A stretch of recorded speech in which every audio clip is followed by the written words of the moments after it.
Alchemists. As we get started with our quest for the Heart of Atlantis, I wanted to provide some helpful tips to help make your questing experience as smooth as possible.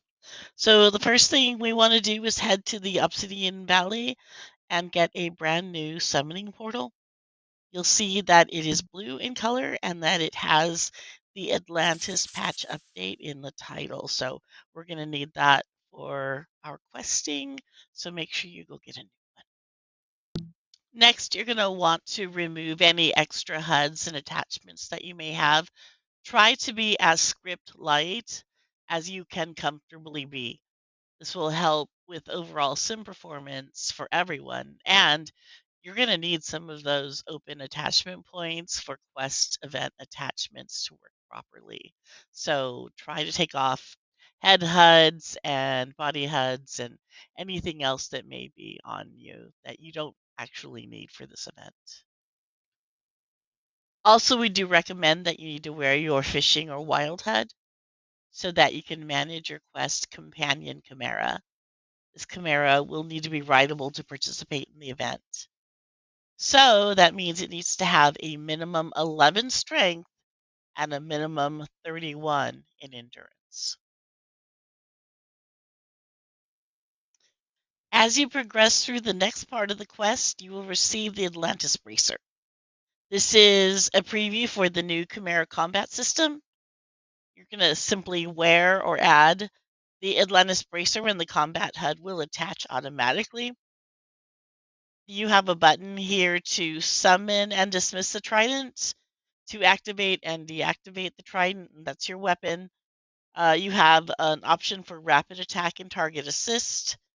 You can swap your rapid attack out for a charge attack, which is a slower charging but a larger damage inducing burst.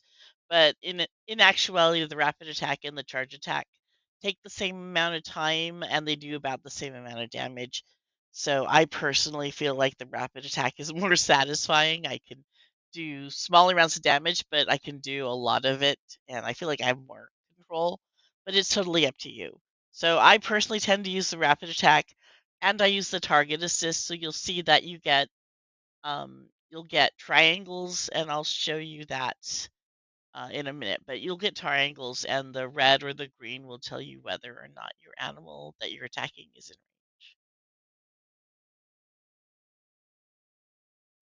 So you see here I have the target assist enabled, and the red and the green triangles that are popping up are showing me whether or not the animal is in range. So red means it's in range, green means that it's not, and as I'm firing at it, you'll see when I score a hit, it actually has that lightning bolt effect around it, and when the animal dies, the bubbles will explode out of it and flip to the top along with a materia.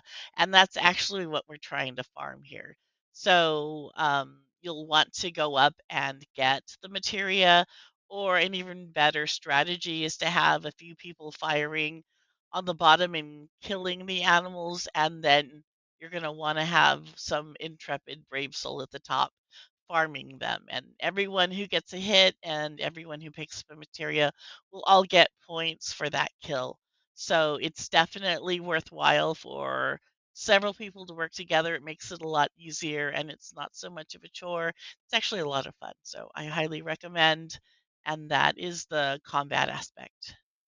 So, what is that red bar on the combat HUD? That's actually your health bar. And you'll see as I'm in the fight here that I am getting injured. So, those sharks will take a bite out of you and they will cause injury. So, what happens when you die? Yes, you can be killed. And when you are, you'll see what's going on here. So, you'll get the skull above your head, and there's two things that can happen, or two things that you can do to be revived. So the first thing is that you can have someone on the bottom who is acting as a healer, and they can swim over to you. As long as you are on the bottom of the seafloor, the sharks won't attack you. So you can have someone come over and click on the skull above you, and they'll hold it down for a short amount of time. I think it's like 30 seconds.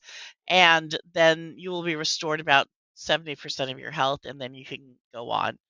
The other thing is if there's no one to help you or if you get tired of waiting, you can click that center skull and that'll take you to the beach. And in order to heal, then just simply walk over to the healing tent, the first aid center, and you can stand there for a while and you will slowly come back to health. I'm not exactly sure how fast it is, maybe a minute. Stand up there and you'll regain your health and then you can jump back on and rejoin the fight. So, a few final tips before we go. This video is much longer than I thought it was going to be, but a couple of questions that came up during the beta test. What do I do if um, I can't summon my trident? So, if you are at 100% red on the HUD, basically if you're dead you can't summon your trident. So we found that happening, especially if you click that skull and teleport to the land so you can go to the tent. Then people were trying to hop back on their chimeras without healing and trying to summon their tridents and it wasn't working. So make sure that you have some health, otherwise you can't summon your trident. And the last thing was please don't crowd the table. So I know a lot of you are going to be trying to do the first quest and you're going to be trying to turn in your quest materials to the helpers down there. And if you guys crowd the table, if someone's standing there and they've already turned in their materials and they're just standing there, they're going to keep everybody else behind them from turning in. So please turn in your materials and then go on with the next step. Don't just stand there.